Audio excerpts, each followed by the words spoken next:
historia que quiero vivir. Un viaje al pasado mexicano a la manera de José Manuel Villalpando.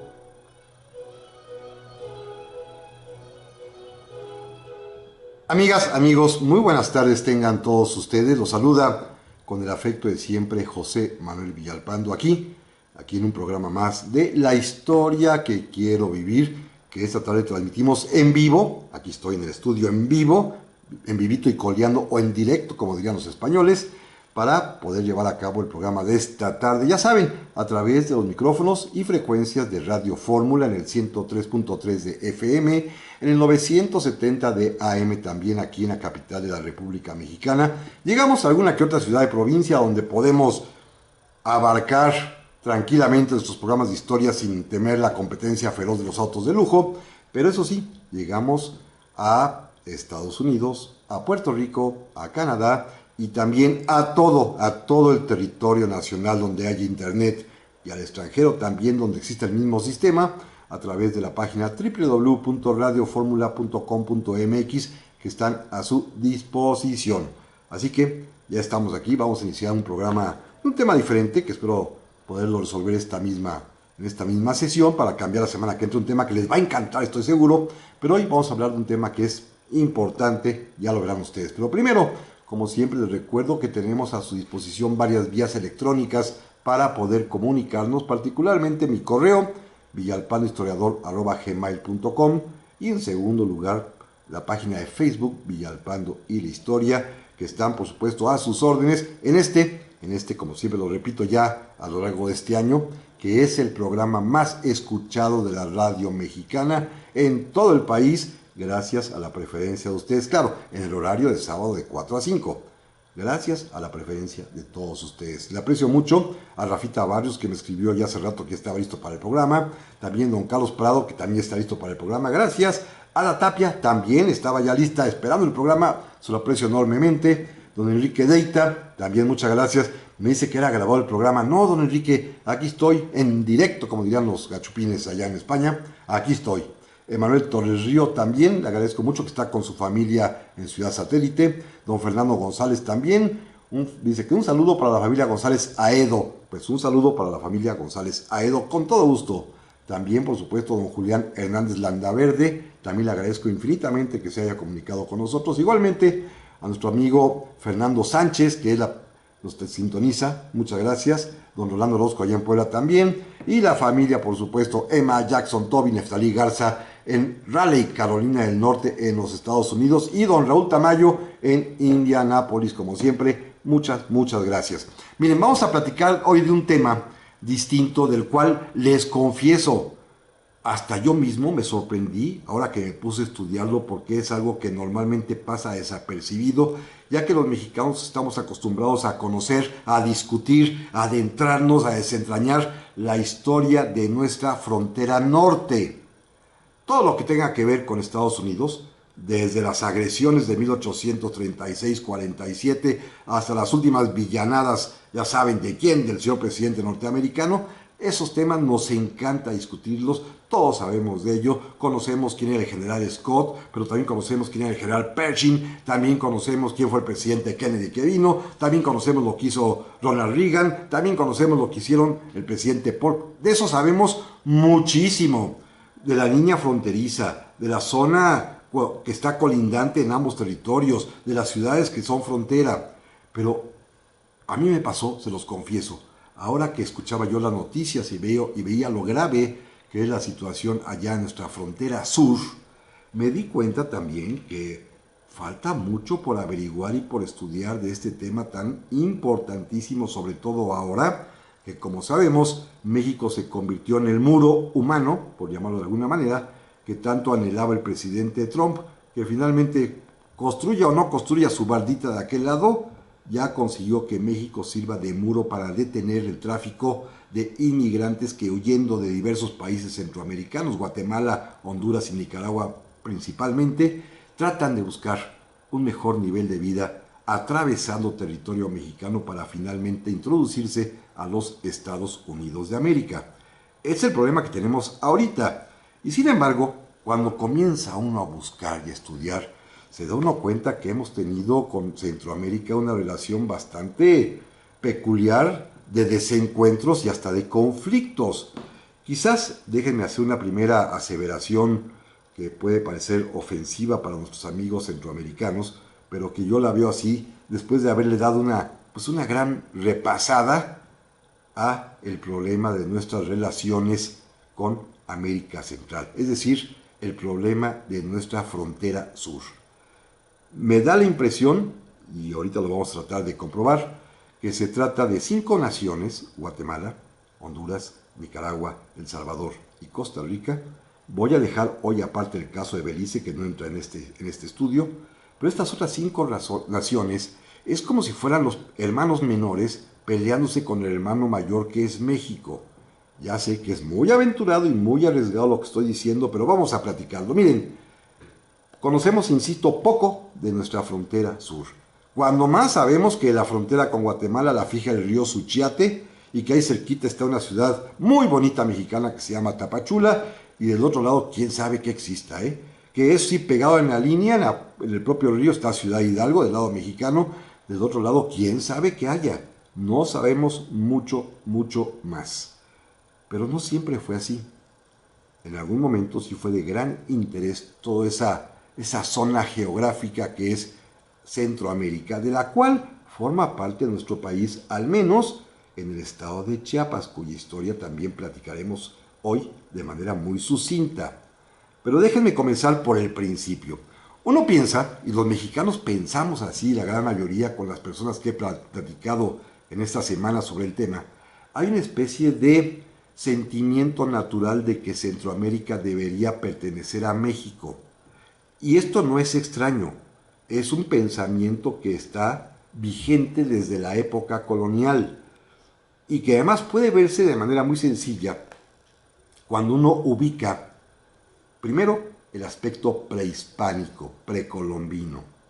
Todos hemos oído hablar de la zona cultural maya, la zona lingüístico maya, que abarca, para ser en términos muy precisos, geográficos, actuales y entendibles, que abarca lo que hoy serían los estados, un pedacito de Tabasco, Chiapas, Campeche, Yucatán y Quintana Roo.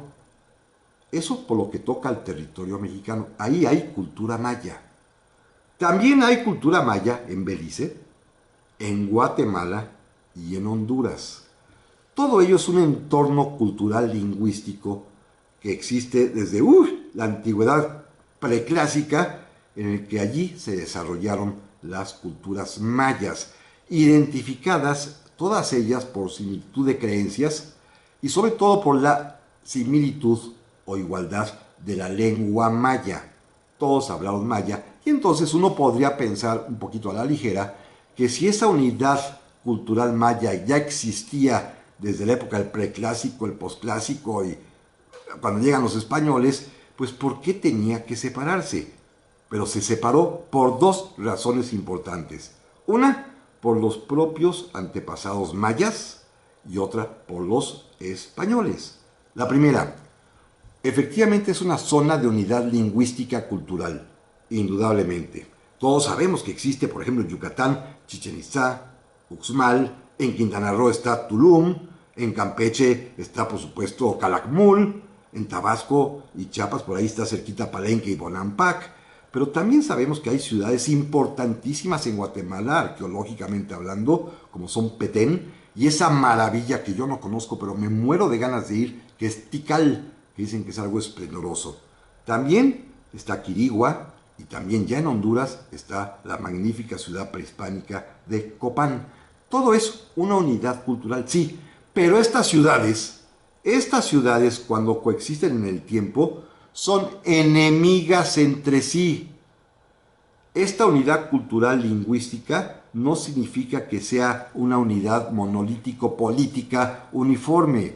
Son ciudades que tenían disputas, guerras, se combatían entre sí. Los nuevos hallazgos arqueológicos de los mayistas que han logrado interpretar los glifos de las estelas indican claramente las guerras terribles y la crueldad que cometían una ciudad contra otra. Era devastador, así que estaban peleados entre ellos. Y segundo, la llegada de los españoles, cuando se inicia la conquista, se divide en dos la zona maya, atendiendo primero a un criterio geográfico.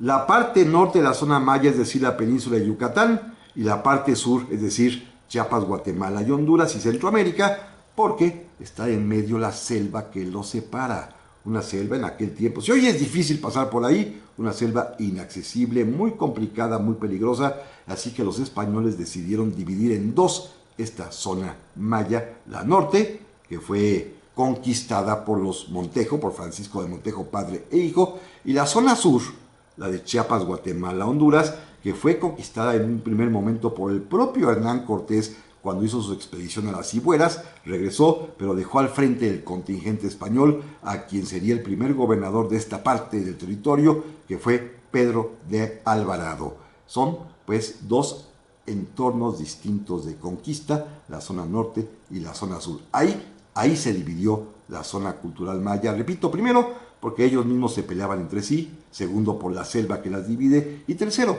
porque fueron dos esfuerzos conquistadores diferentes, dando lugar a la Capitanía General de Yucatán y a la Capitanía General de Guatemala. Dos connotaciones políticas diferentes, pero que eso sí, dependían de México. Volvemos enseguida. Ya estamos aquí, amigas y amigos, para el segundo bloque de esta tarde. Me voy rápido con los mensajes. Les agradezco infinitamente a don Benjamín Rodríguez que me haya escrito. Se lo aprecio enormemente también. Aquí tengo muchos ya. Don Santiago Rosas Pérez desde Puebla, muchas gracias. Rogelio Espinal, muchas gracias. Dice que un abrazo para mí y para sus compañeros, con todo gusto. Don Federico Flores Pérez, también muy amable. Ada Tapia dice que su suegro era de Chiapas. Muchas gracias, muy amable por la información. Don Gerardo Sánchez, que me dice que si no me saca del tema, pero su pregunta me gustó. ¿Qué era ese edificio que está allí en la colonia Pensil, en Lago Chem? Es un edificio maravilloso colonial, era un jardín hermosísimo que se creó en el siglo XVIII y que, debo decirle, fue la residencia de verano del virrey Bernardo de Galvez. Es un sitio histórico, creo que lo tiene medio abandonadón, pero es algo que dicen. El Pensil era algo así como el paraíso de las flores y la vegetación. Así lo tenían diseñado en la Nueva España. Es un lugar hermosísimo. Yo entré hace como 20 años, cuando escribí mi libro sobre la virreina, pero no sé qué será, no he vuelto por ahí, pero era un lugar maravilloso. También don Jorge Lozano, gracias, muy amable por escucharnos. Doña María de la Cruz Bailón Cova, que está escuchando ya el programa, se lo aprecio enormemente. Ana Elizabeth Kaufman Guerrero también, que está listo para la clase magistral de hoy. Gracias, favor que me hace usted, muy amable. Y Pedro Rodríguez León también, que está escuchando en barrio San Miguelito. Por cierto, doña Ana Elizabeth Kaufman le escribe desde Ciudad Satélite. Muchas gracias. Y también le agradezco mucho a don Fernando Salinas, que le alegro los sábados. Gracias, muy amable. Y creo que son todos por este momento. Sí, para poder seguirle. Gracias, de veras, gracias por sus mensajes, que es lo que más alienta este programa. Miren, decía yo que se van a crear con la conquista, primero por la labor de los Montejo en la zona de la península y después por la labor de Cortés y de Pedro de Alvarado, dos demarcaciones políticas distintas que separaron la zona cultural maya, la Capitanía General de Yucatán y la Capitanía General de Guatemala. La Capitanía General de Yucatán abarcaría lo que hoy es Campeche, Yucatán, Quintana Roo y Belice. Eso sería, digamos, el territorio de la Capitanía General de Yucatán. La Capitanía General de Guatemala abarcaría lo que hoy es Chiapas. Eso es importante, amigos. Chiapas pertenecía a la Capitanía General de Guatemala, la propia Guatemala, Honduras, Nicaragua, El Salvador, Costa Rica, y termina en la frontera de Costa Rica con Panamá, porque Panamá ya pertenece a otro virreinato. Este es un concepto importante. Estas capitanías generales, al igual que el gobierno de las Californias, las provincias del norte que son Texas, Chihuahua, Arizona, todo aquello, todo está unido a la Nueva España por efecto del concepto virreinato. El rey de España instituyó a los virreyes para que fuesen un representante personal del rey en América, como decían ellos, un alter ego, un otro yo. El rey como si fuera el rey. El virrey como si fuera el rey, con su palacio, con su corte. Y ustedes recuerdan en sus clases de la primaria que el rey de España instituyó 5 virreinatos. Uno que desapareció primero, el virreinato de las Indias, que tenía como capital la isla dominicana. en donde fue el virrey Diego Colón, pero cuando vieron que el Caribe era realmente minúsculo, lo disolvieron y empezaron a instituir los grandes virreinatos. Primero, el primero que fue el Virreinato de México, también llamado de la Nueva España. Después crearon el Virreinato del Perú, más tarde el Virreinato de la Nueva Granada, al que pertenece Panamá, y por último el Virreinato del Plata, allá en Argentina. Estos grandes virreinatos, gigantescas demarcaciones territoriales, están a cargo de un virrey. Un virrey al cual se le otorga no solamente el poder de representación, sino un mando efectivo en lo que en España se conoce como el gobierno superior. ¿Qué es el gobierno superior? Bueno, que en el gran territorio de su virreinato, que en el caso del virreinato mexicano abarca desde la Alta California hasta la frontera de Costa Rica con Panamá y desde Cuba y hasta las Filipinas, así de enorme es el poder del virrey de México. El virrey tiene facultades específicas. Escuchen, amigos, facultad para resolver como política superior la defensa militar del virreinato. Facultad como política superior, es más, se llama jefe político superior de la hacienda pública. Es decir, él fija los impuestos de todo el virreinato. Así que tiene un poder inmenso, inclusive en materia eclesiástica, porque de él depende el vicepatronazgo de la iglesia en su virreinato. Y el virreinato de México incluye a la Capitanía General de Yucatán y a la Capitanía General de Guatemala. Al igual que a los demás gobernadores, el gobernador de Oaxaca, el gobernador de Puebla, el gobernador, llamamos pues intendentes también, a los capitanes generales de Guatemala les corresponde, escuchen amigos que aquí viene el motivo fundamental del pleitito histórico que tenemos con Guatemala, al capitán general le corresponde el gobierno ordinario. Escuchen la sutil diferencia. Al virrey de México o de la Nueva España le corresponde el gobierno superior, que incluye fijar impuestos, y al capitán general de Guatemala le compete el gobierno ordinario. Es decir, pues resolver la vida diaria, las obras públicas, el atender a la gente, la justicia, las cárceles, la seguridad, porque la defensa y los impuestos le corresponden al virrey. Y por lo tanto, como ahorita platicaremos, cuando llegó la hora de separarse, pues lo que no les gustaba era pagar los impuestos que les fijaban desde México. Sí, claro, México se comportaba como un hermano mayor medio patán a veces y decidió explotar en su momento, como ahorita lo comentaremos, a los guatemaltecos y centroamericanos. Pero es el principal rescoldo de rencor que tienen ellos en aquel momento. Después vendrán otros, por supuesto. Pero aquí lo importante es destacar que el capitán general de Guatemala está subordinado al virrey de México en cuanto al gobierno superior y puede actuar de manera autónoma e independiente en cuanto al gobierno ordinario. Ojalá haya quedado esto más o menos claro porque es importantísimo para lo que sigue. El caso Belices aparte, lo platicamos otro día, es una posesión inglesa en el cual se colaron piratas que estaban buscando primero en Ciudad del Carmen, en la isla del Carmen, allá en Campeche. Cuando los corren de ahí, se vienen a Belice porque están extrayendo este tinte, más bien la madera para que extraer el tinte que se llama palo de Campeche, para obtener el color, me parece que púrpura.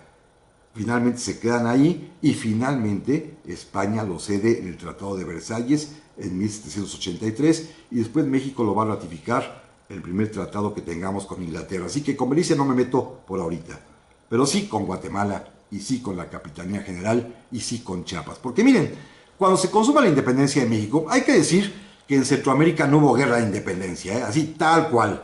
Lo más cercano que hubo en la Capitanía General de Guatemala de una cuestión bélica que tuviese que ver con la independencia es que hasta San Cristóbal de las Casas llegó el ejército insurgente al mando del comandante delegado por José María Morelos y Pavón, el famosísimo generalísimo y cura Mariano Matamoros. Matamoros sí llegó a Chiapas con su ejército y llevó las ideas de la libertad.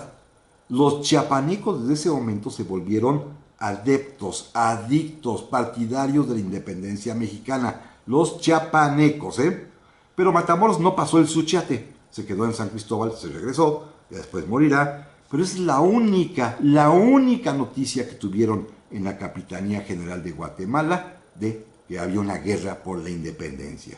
Cuando Iturbide consume la independencia con el Plan de Iguala, envió de manera muy formal, así como envió a California y a la Baja California noticias para pedirles que se querían adherir, y en Los Cabos hubo una especie de gran consulta pública, como se usan hoy en día, en el que se les planteó la posibilidad de ser libres o adherirse a México, y todos dijeron, ¡a México! Lo mismo pasó en Yucatán. Los yucatecos se adhirieron a México inmediatamente. La Capitanía General de Yucatán no tuvo problema ni reparo alguno en decir, somos parte del Virreinato de México.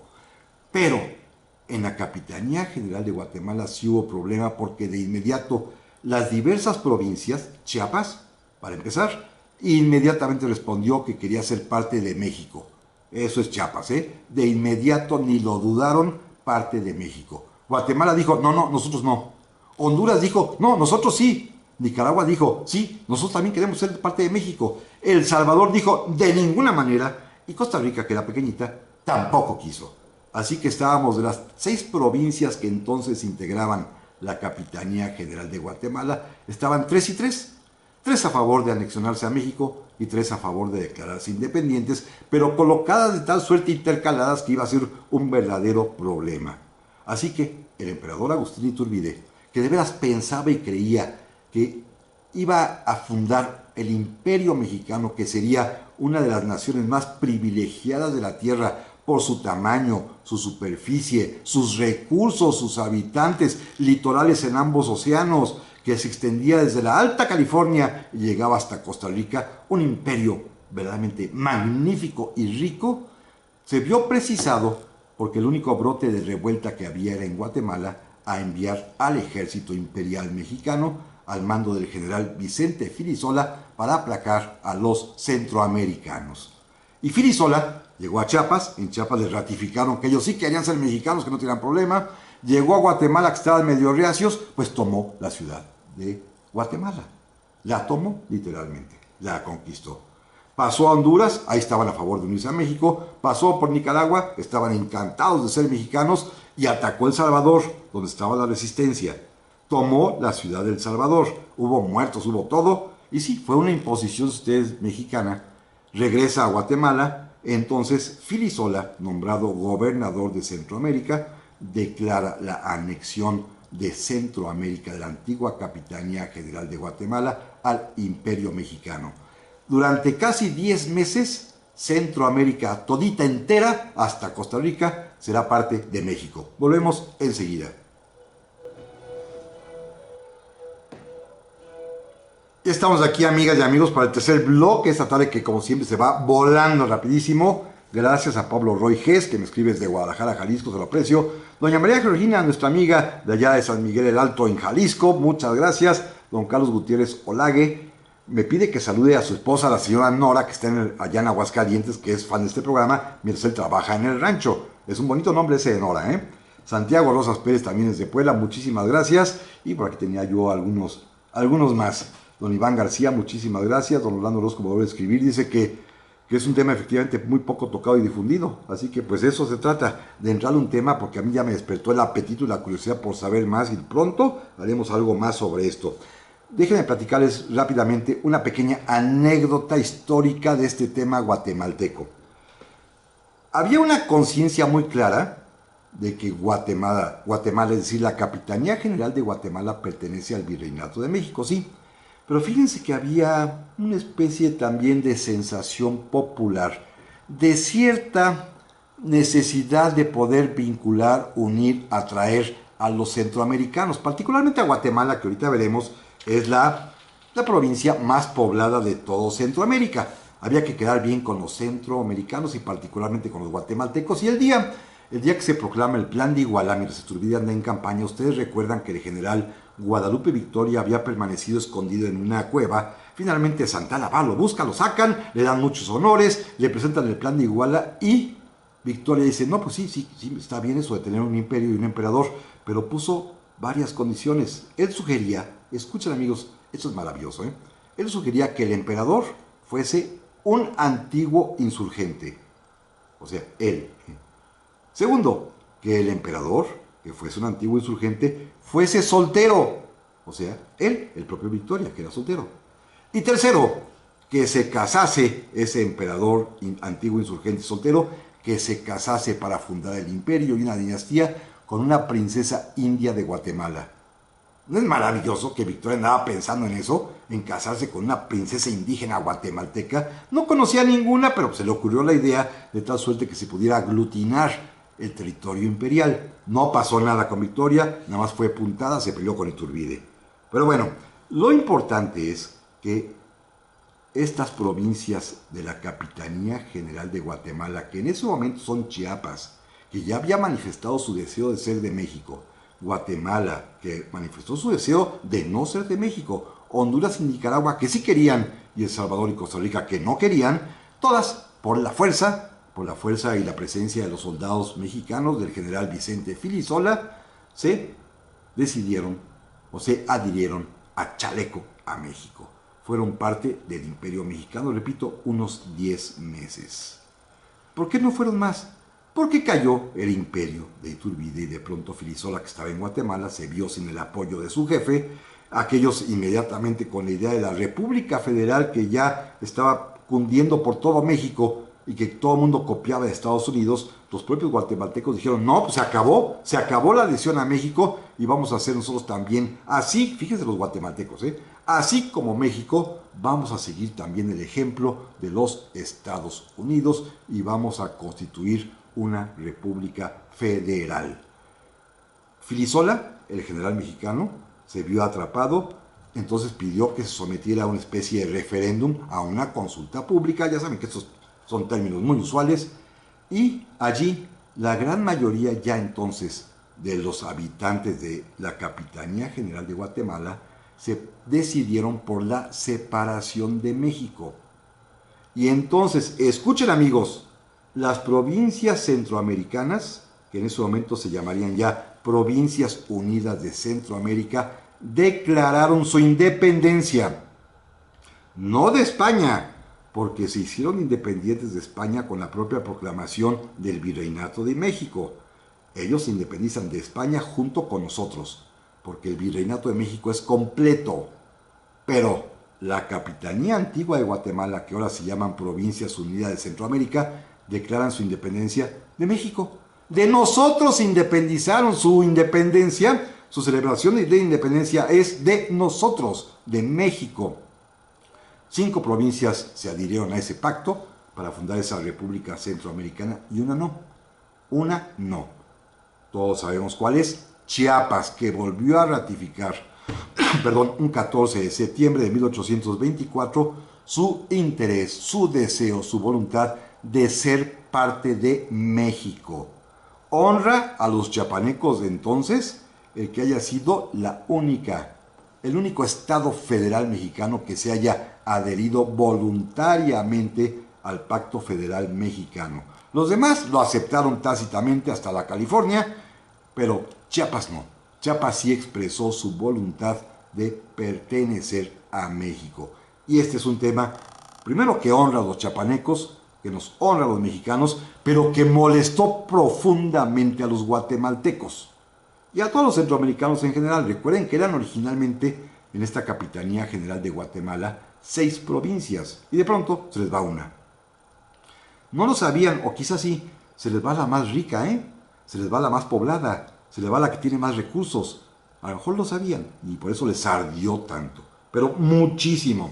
Pero bueno, lo importante está en que ellos establecen su propio país, su país llamado Provincias de Centroamérica, con un sistema federal copiado de los Estados Unidos y copiado de México.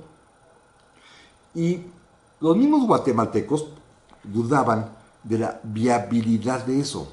Se dieron cuenta que eran 5 provincias muy, muy pequeñas en realidad. La más grande en términos de población era Guatemala. Fíjense, en 1825, cuando se declaran independientes de México, Guatemala tiene más o menos 660,000 habitantes. Honduras tiene 137,000 habitantes. El Salvador tiene 212,000 habitantes. Nicaragua 207,000 habitantes. Y Costa Rica, que es el más pequeñito hasta el final, tiene nada más 70,000 habitantes. Se dudaba, repito, de su viabilidad porque en la Capitanía General de Guatemala Antigua no estaba organizado ni la industria, ni la agricultura, ni el comercio. Tenían sí una universidad, la Universidad de Guatemala, inclusive 2 años más antigua que la de México. Tenían sí algunas cosas interesantes, pero ellos mismos dudaban de que fuera viable la existencia de estos pequeños países y por eso decidieron unirse todos, excepto Chiapas, que se separa, para formar una nación libre, soberana e independiente. Esto va a ser bien importante. Sin embargo, van a tener 2 problemas esenciales. Primero, el reclamo permanente de Chiapas.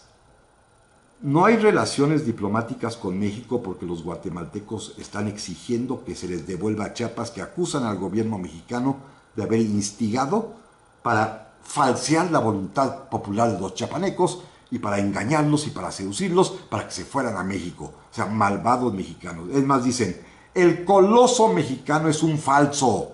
Nos acusaban de falsearios, nos acusaban de todo. Repito, parecía la pelea de un hermano menor contra el hermano mayor, un hermano mayor sí prepotente y un hermano mayor bastante peleonero que tampoco aceptaba que una parte del territorio, que es Chiapas, hubiese manifestado libremente su adhesión a México.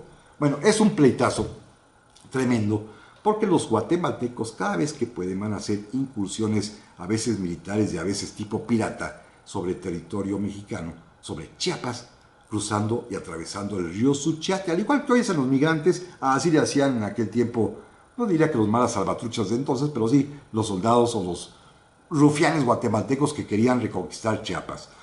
El problema se va a centrar finalmente en una zona que se llama la zona del Soconusco, que ustedes seguramente han escuchado de ella, que es la parte limítrofe de Chiapas con Guatemala, cuya capital es Tapachula, esta hermosa ciudad, y que corre un poco también por la costa del Océano Pacífico, una zona que además es sumamente fértil y en donde poco a poco, del lado mexicano, comenzaron a establecerse fincas cafetaleras, tanto de hacendados mexicanos como de colonos alemanes que vinieron expresamente de Europa porque descubrieron que la tierra chiapaneca y especialmente la tierra del Soconusco era verdaderamente pródiga y fértil para el café. Hoy sabemos que Chiapas no solamente es café, son los recursos acuíferos y hídricos más importantes del país, que hay reservas hasta de materiales radioactivos y que es una zona riquísima que por supuesto hemos abandonado en la pobreza, pero que sin embargo tiene un potencial de recurso natural enorme que seguramente ya ellos identificaron desde aquel tiempo cuando las Provincias Unidas Centroamericanas declararon su independencia. Ese es el primer problema, que no van a soportar la pérdida de Chiapas. Y el segundo problema es que, recuerden, si el hermano mayor era un problema, piensen en la historia de México. Nos pasamos peleando liberales y conservadores, como ya lo platicamos, durante 100 años. ¿Ustedes creen que los guatemaltecos, hondureños, nicaragüenses, salvadoreños y costarricenses estaban exentos de las mezquindades de la política? Pues no. Se peleaban entre ellos, no solamente entre cada estado federado, sino entre ellos mismos adentro de cada uno, porque en todos había partido liberal y partido conservador, y se agarraron a catorrazos. Tuvo que aparecer un gran líder, el gran líder centroamericano, que de alguna manera es algo así como el paradigma de esta república centroamericana, que se llamó Francisco Morazán, que era un liberal que encabezó esta unión de repúblicas, pequeños países unidos en las provincias centrales, o provincias unidas de Centroamérica. Sin embargo, va a fracasar. Este intento de hacer un país independiente va a durar nada más 15 años, desde 1824-25 hasta 1839-40, cuando de plano entre ellos mismos no se soportan, no pueden entre ellos mismos convivir y los 5 países se separan. Se crea entonces, o nace entonces Guatemala como país independiente, al igual que Nicaragua, Honduras, El Salvador y Costa Rica, y los guatemaltecos de todas maneras perseveraron en su enojo y rencor porque México les había, según ellos, arrebatado Chiapas y siguieron insistiendo en reconquistarlo. Volvemos enseguida. Ya estamos aquí, amigas y amigos, para este último bloque esta tarde en el que la garganta se me secó un poco. No sé si será por el clima o no sé por qué, o por el entusiasmo que tengo de platicar estos temas que, repito, para mí fue importantísimo porque les juro, les confieso, no sabía mucho de esto, ¿eh? Tuve que meterme a estudiar particularmente varios libros esenciales. Uno que se los recomiendo muchísimo, que es La historia de las divisiones territoriales de México, del gran historiador don Edmundo O'Gorman. La historia de las divisiones territoriales de México, donde es un verdadero tesoro ver cómo ha tenido México sus diversas divisiones territoriales, incluyendo sus fronteras. Repito, historia de las divisiones territoriales de México, y voy a decir editorial, no es comercial porque es la más barata en su colección, sepan cuántos, de Porrúa. Es un libro muy barato, muy económico, La historia de las divisiones territoriales de México, de Edmundo O'Gorman. Se los recomiendo, es una delicia porque va uno viendo, bueno, hasta nuestros días, maravilloso. Gracias también a don Fernando Salinas, dice que es un buen programa, que por eso los centroamericanos no nos quieren, y más porque les ganamos en el fútbol. Bueno, una vez perdimos con El Salvador, acuérdense, pero sí, el fútbol para ellos es como una especie de religión.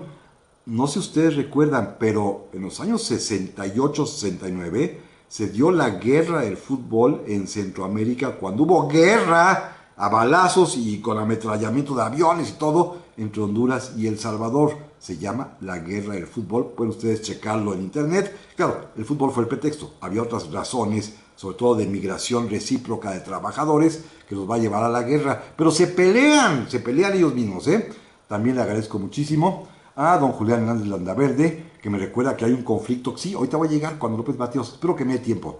Don Carlos Prado, que si por eso el 14 de septiembre es el Día del Federalismo, efectivamente, porque nuestra República Federal, recuerden que es un todo que lo partimos en pedacitos, y el único acto efectivamente de adhesión es el de Chiapas. Entonces ya con eso, República Federal, porque un estado se adhirió, lo demás era un todo que lo partimos en cachitos. También don Pablo Roy Gess, muchísimas gracias en Guadalajara, y Hugo Pemp, que si le puedo recomendar un libro sobre la colonia y el virreinato, sí, uno magnífico, espero que todavía exista, de 4 volúmenes que editó el Fondo de Cultura Económica, que se llama justamente El Virreinato, Dinámica de los Virreyes, de el gran historiador ya fallecido, que fue director del Archivo General de la Nación, don José Ignacio Rubio Mañé, M-A-Ñ-E, José Ignacio Rubio Mañé, que tiene su libro de 4 tomotes sobre el virreinato. Vamos al final del programa de una vez. Miren, a partir de 1840, en que se disuelve esta República Federal Centroamericana, cada país va a jalar por su propio rumbo. Tienen todos los 5 países las mismas características que tiene el resto de Iberoamérica. Hay partido liberal y partido conservador. Pero también sepan algo, amigos. México, el hermano mayor, se metió para apoyar ya sea a unos o a otros. Cuando en Guatemala triunfó el Partido Conservador y gobernó muchos años, ¿quién creen que lo apoyó? Santana y después Maximiliano. Cuando cambió y entró un liberal, ¿quién creen que lo apoyó? Porfirio Díaz. Así de sencillo. Es más, cuando llega a gobernar a Guatemala el presidente Rufino Barrios, una especie de porfirito local, disque liberal también, es cuando finalmente se establece y se negocia el Tratado de Paz y Límites entre Guatemala y México, en el cual ya Guatemala reconoce y deja de pelear la soberanía chiapaneca, que pertenece a México y no a Guatemala, y también reconoció la soberanía mexicana sobre la región del Soconusco, que tantas ganas le tenían. Pero escuchen este dato de chisme histórico que es buenísimo. Rufino Barrios, el presidente guatemalteco, negoció directamente con el enviado mexicano don Matías Romero, este personaje enorme del cual hay que hacer un día una biografía, porque es alguien bien interesante. Y don Matías Romero tenía fincas cafetaleras en Soconusco. Pero escuchen, amigos, el propio Rufino Barrios, presidente de Guatemala, tenía sus negocios cafetaleros, ¿dónde creen? En el Soconusco, en México. Es decir, el propio presidente de Guatemala sabía que era más seguro para la protección de sus propios intereses e inversiones estar en México, tener sus negocios en México, que en Guatemala. Entonces Rufino Barrios no tuvo ningún empacho en reconocer y firmar con Matías Romero el Tratado de la Amistad Límites entre Guatemala y México, reconociendo que el Soconusco era mexicano. Se acabó. El propio Rufino Barrios protegió sus propios intereses, para que vean que no solamente aquí cantan las rancheras, también en Centroamérica. El presidente Juárez, por ejemplo, así como lo ven bien patriota, se metió en el asunto centroamericano. Tenemos documentos, están perfectamente consultables en esta obra magnífica de 16 tomos que se llama Juárez, Discursos y Correspondencia, cómo protegía y tutelaba y cuidaba particularmente a los liberales de El Salvador. El Partido Liberal de El Salvador, que se hace del poder, vive, depende, recibe ayuda y subsidio, nada más ni de nada menos que el aborrecido hermano mayor que es Benito Juárez, el presidente de ese país enorme, coloso como llaman ellos, que es México. A partir de entonces, hay que decirlo, existe una profundísima amistad México-El Salvador. Aquí, todo el mundo lo sabe, hay familias enteras salvadoreñas que tienen sus negocios allá, pero la familia vive aquí. Aquí los chicos van a las universidades, aquí los señores vienen de vacaciones, aquí finalmente, escuchen esto que es algo increíble. No sé si suceda hoy en día, pero hace unos 20 años, y yo los tengo en mi poder, los libros de texto gratuitos que da El Salvador, porque tiene políticas públicas muy similares a las mexicanas, los libros de texto de historia de El Salvador que se reparte a los niños allá en ese país centroamericano, están, y dice así claramente, impresos en México, en los propios talleres de la Comisión Nacional del Libro de Texto Gratuito. Es decir, hasta los libros les hacemos, los libros de texto. Este es el grado, digámoslo así, de, no sé si control, pero sí de penetración y de una especie de supeditados todos ellos a lo que pase en México. Me brinco. ¿Se acuerdan que hace unos años, entre los 80 y los 90, hubo una terrible, espantosísima y muy cruel guerra civil en El Salvador? ¿Recuerdan ustedes quién fue el país que sirvió de mediador? ¿Recuerdan quién fue el país donde sirvió además también de sede para las conferencias de paz? ¿Recuerdan a dónde venían los enviados de una y otra parte salvadoreña a negociar? Todo eso fue en México. En México. Porque México tiene una especie de autoridad, yo no sé si moral, pero sí de hermano mayor sobre El Salvador, reconocida por ellos mismos. Los guatemaltecos son más complicados para este efecto.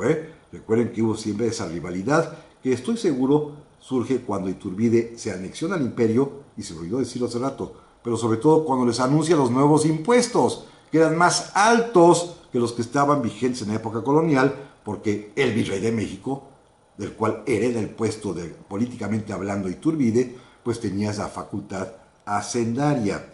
Hay otros temas. Nicaragua es un caso muy especial, que también siempre ha recibido la atención y cuidado mexicano. En 1908-1909, cuando las compañías norteamericanas, la United Fruit y estas compañías bananeras que se dedicaban a explotar plátanos y piñas, derribaron al gobierno legítimo del presidente Santos Zelaya en Managua, este presidente nicaragüense solo encontró refugio en la Embajada de México. El ministro Bartolomé Cosío lo sacó de ahí, lo llevó hasta Puerto Cabello. Ahí llegó un barco de guerra mexicano enviado expresamente por don Porfirio, el buque general Guerrero, a las órdenes entonces del capitán de navío Hilario Rodríguez Malpica, con la orden de sacar vivo al presidente de Nicaragua, porque se había asilado y confiaba en la protección de la bandera mexicana, y don Porfirio sabía lo que hacía. Se enfrentó a la escuadra norteamericana, este barco mexicano, esto sí fue real. Los marinos mexicanos bajaron, desembarcaron, fueron al consulado, acompañaron al presidente nicaragüense de puesto, lo subieron al barco mexicano, ondearon la bandera de México y la bandera de Nicaragua juntas y zarparon en medio de los barcos norteamericanos, y el presidente Santos Zelaya se asiló el resto de sus días en México, protegido por don Porfirio. Es decir, don Porfirio quería de alguna manera abrazar a Centroamérica y se convirtió en el hermano mayor de facto. ¿Se acuerdan ustedes, los que conocen la Ciudad de México, las calles del centro, cómo se llaman? República de Cuba, República de Paraguay, República de Argentina, pero también República de Guatemala, República de Honduras, República de Costa Rica, República de El Salvador, República de Nicaragua. ¿Saben ustedes quién bautizó estas calles del centro así?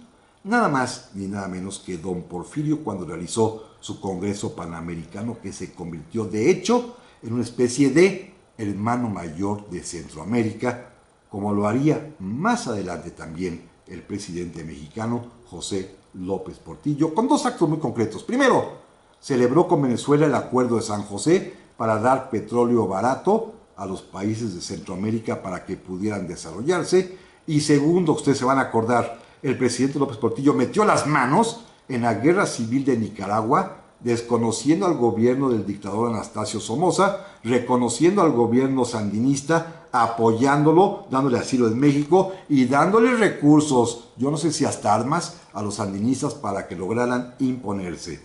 Años antes, cuando hubo un terrible terremoto en Managua, el gobierno mexicano también casi reconstruyó la capital de Nicaragua. Esta es nuestra relación conflictiva, difícil hasta hoy en día, que hoy se ha de alguna manera complicado tanto por la inmigración como por las bandas de malas salvatruchas. Ese es otro tema que es ya para politólogos contemporáneos, pero yo quería traerles a ustedes los antecedentes. Gracias. La semana que entra, cambio de tema. Los Habsburgo. Les va a encantar.